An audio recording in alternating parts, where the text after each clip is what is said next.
Welcome back to my channel Math School. In today's video, let us see the revision for Chapter 7 Coordinate Geometry. In my previous videos, I have finished the revision and solved the MCQs for Chapter Arithmetic Progression, Triangles, Pair of Linear Equations and Quadratic Equations. So to watch all these videos, do find the link in the description box below or click the I button above. And also do watch this video till the end so that I can make more such videos for you guys. So do subscribe to my channel and hit that like button so that I can make more such videos for you guys. Chapter 7 Coordinate Geometry.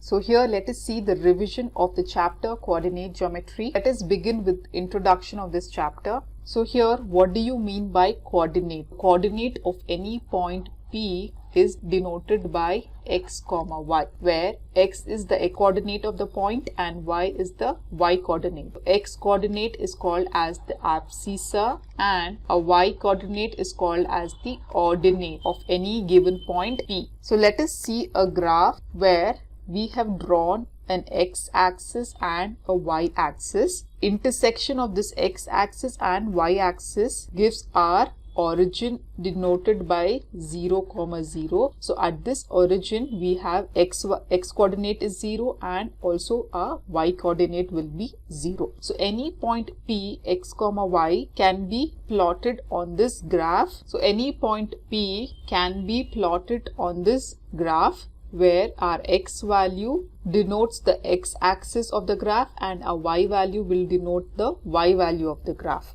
Also, if you obtain a point on the x-axis, for example, if you obtain a point here on the x-axis, our y coordinate value will be 0. So on x-axis, how do we obtain the point? We will obtain point as x, 0 where our y value will be 0. Similarly, on the y-axis, our x coordinate will be 0. So we will obtain a point as 0, y.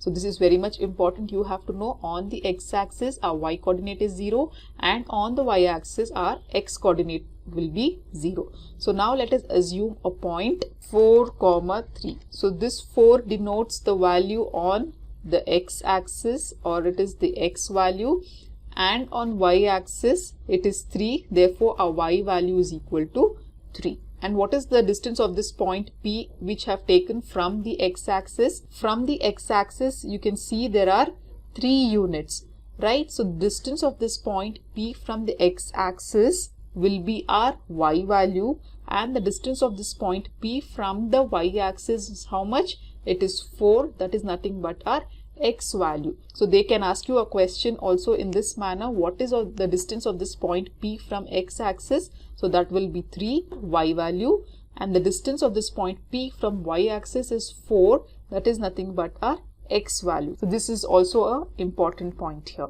And also we can notice that there are 4 quadrants in a graph. So this is our first quadrant, this is our second quadrant, this is our third quadrant, and this will be our fourth quadrants. There are 4 quadrants in a graph. In a first quadrant, you can notice that both on the x-axis and y-axis, both the values are positive. Therefore, in the first quadrant, we will have both x and y value positive. When you come to the second quadrant, you can notice that the x values are negative and y values are positive. So in our second quadrant, we have x values will be negative and y values or the y coordinate will be positive. Similarly, when you come to the third quadrant, we can notice that again the x values are negative whereas the y values are also negative. In the fourth quadrant, we have x values are positive and y values are negative. So in this manner, they can give you any point like -3, 2 and they will ask you to find out in which quadrant does this point appear. In the second quadrant, we have x value is negative and y value is positive. Therefore, this point will appear in the second quadrant. Okay, this can also be a question in your examinations. These are the few basic things which you have to know. Now let us see some of the important formulas in this chapter, coordinate geometry. So the first important formula is the distance formula. So what is a distance formula? Here we will find out the distance between any two given points.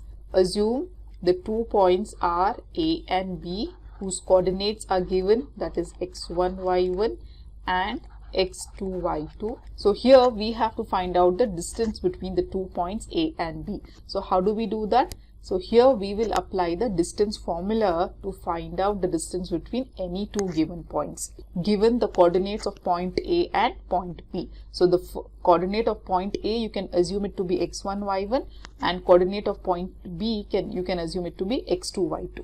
The distance between point A to B or AB is equal to square root of x2 minus x1 the whole square plus y2 minus y1 the whole square, right? So this is the formula to find out distance between any two given points given its coordinates. Similarly, what is the distance of a point P from origin? We know that at origin coordinate is 0. Now they will give you a point P and they will ask you to find out the distance between the origin to this point P. Like how we assumed point A to be x1, y1 and point B to be x2, y2. Similarly, here you can take origin as x1, y1 and point P as x2, y2. We notice that the origin point is x1 will be 0 and also y1 will also be 0. So in that case, the formula will reduce to, that is the distance between point O to point P, that is origin to point P, is equal to square root of x square plus y square. So whatever point they have given you, we have to take square root of x square plus y square. So this is the formula wherever they ask you the distance of a point P from the origin. The second most important formula is the section formula. So what is this section formula? Assume a line segment AB whose coordinates will be given. So we will take the coordinate of first point to be x1, y1 and assume the coordinate of point B as x2, y. Now section formula is, we have to find out coordinates of a point P which divides this line segment in some ratio. Okay, so for example, we are assuming it to be m1, m2. To find out the coordinates of any point P which divides the line segment in the ratio m1 is to m2, in that case section formula will be applied. So let us write down. The coordinates of a point P is given by, our x coordinate will be, we will take m1 into x2 plus m2 into x1 divided by m1 plus m2. This is the x coordinate. We will obtain y coordinate by writing m1 into y2 plus m2 into y1 divided by m1 plus m2. So in this manner, we will obtain the x coordinate and y coordinate of this point P which divides the line segment AB in the ratio m1 and m2.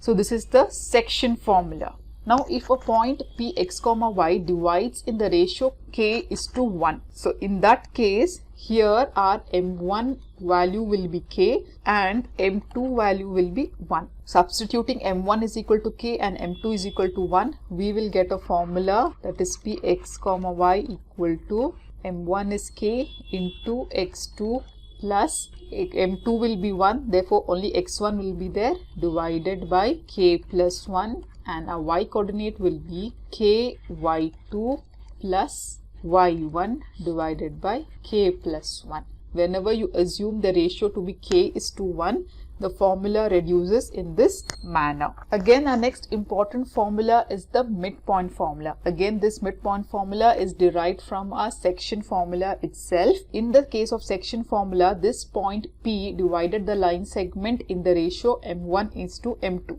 Whereas in the midpoint formula, we have a line segment AB whose coordinates are given and we are assuming the first coordinate to be x1, y1 and point B to be x2, y2. So the point P will be the midpoint of this line segment. So when this point P is the midpoint of the line segment, then it divides the ratio in two equal parts, right? Because it is the midpoint. So therefore, this ratio m1 is to m2 will be equal. So m1 value will be 1 and m2 value will be 1. So when we substitute in this given section formula, m1 and m2 value is equal to 1, then we will obtain the midpoint formula, which is given by our x coordinate will be x1 plus x2 divided by 2, and our y coordinate will be y1 plus y2 divided by. So this is how we obtain the midpoint formula. I hope you have understood how we obtain the midpoint formula from our section formula, right? So again, one more important topic here is the trisection. So previously we took a point P which divided a line segment in two equal parts. But in case of a trisection, we have a line segment AB whose coordinates will be given, that is x1, y1 and x2, y2. In this case, this line segment is divided by 2 points P and Q, and these 2 points divides the line segment in 3 equal parts. Trisection means what? Trisection means points dividing in 3 equal parts, right? So here we have 2 points which divide the line segment in 3 equal parts. Then the ratio will be 1:1:1.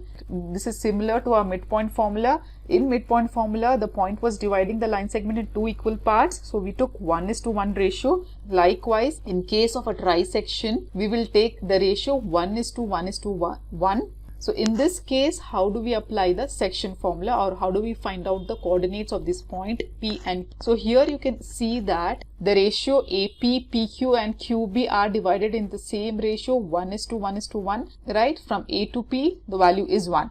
Now you see the value from P to B. From P to B it is 1 plus 1.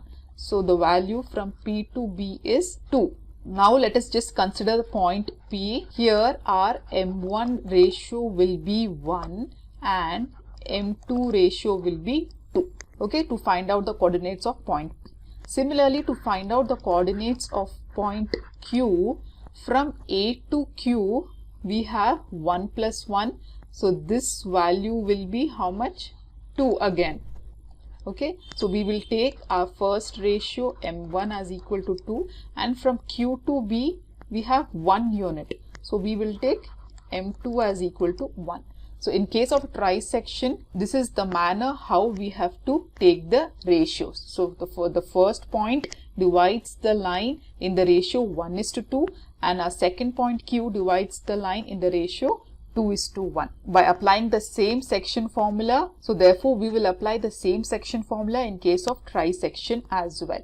This type of questions I have solved in the example and the exercise problems as well in chapter coordinate geometry. So do watch those videos so that you will understand better what exactly I am explaining here. Then our last important formula in this chapter is area of a triangle. Usually, how do we find out area of any given triangle? This is a triangle ABC. So area of a triangle is given by half into base into height. So here you will take base as BC, the length of BC, and height as this height you will take of the triangle, and you will calculate the area. But in case of coordinate geometry, instead of giving the value of base and height, coordinates of the vertices will be given. So which are the 3 vertices in a triangle? Point A, point B and point C are the 3 vertices of a triangle. So here the 3 coordinates of the 3 vertices will be given, and using these 3 vertices or 3 coordinates of a triangle, we will find out the area of a triangle. So therefore area of a triangle formula is given by half into x1 into y2 minus y3 plus x2 into y3 minus y1 plus x3 into y1 minus y2. This is the formula for area of a triangle given 3 coordinates of the triangle. Or so you have to remember this whole formula, and if you find it difficult to remember this formula, I can also show you an important trick. So since there are 3 vertices of a triangle, let us assume 3 points, that is 1, 2 and 3. And now we will move in the cyclic order. Okay, so take half into, we will take the first coordinate of the point, that is x, starting with x1 into, in the brackets you will write the y coordinate. So in the bracket, after taking x1, which are the 2 numbers, y2 minus y3, then plus, you will consider the x coordinate again. So we will take x2 now. So x2 into y3 minus y1 plus, now we will take x3. After 3 what comes? It is y1 minus y2. So in this manner, you have to remember this formula for area of a triangle in the chapter coordinate geometry. So again, very much important point here is if they have mentioned if points A, B, C are collinear. Okay, if you see this word collinear, then all the points lie in a straight line. So whenever they mention this word collinear, all the points lie in a straight line. Right, so if the points A, B and C all lie in a straight line, then there is no triangle formed. So when there is no triangle, what will be the area of triangle? Area of triangle will be equal to 0. So whenever they have mentioned that the 3 points are collinear and they ask you to find out the area, then straight away you can say that the area of the triangle is 0 in case of collinear points. In my next video, I'll be taking up multiple choice questions for this chapter 7 coordinate geometry. So till then, do like my video, subscribe to my channel and don't forget to hit that bell button so that you will get latest updates of my videos. And also do watch the related videos of MCQ questions of all the other chapters shown on the screen. Thank you.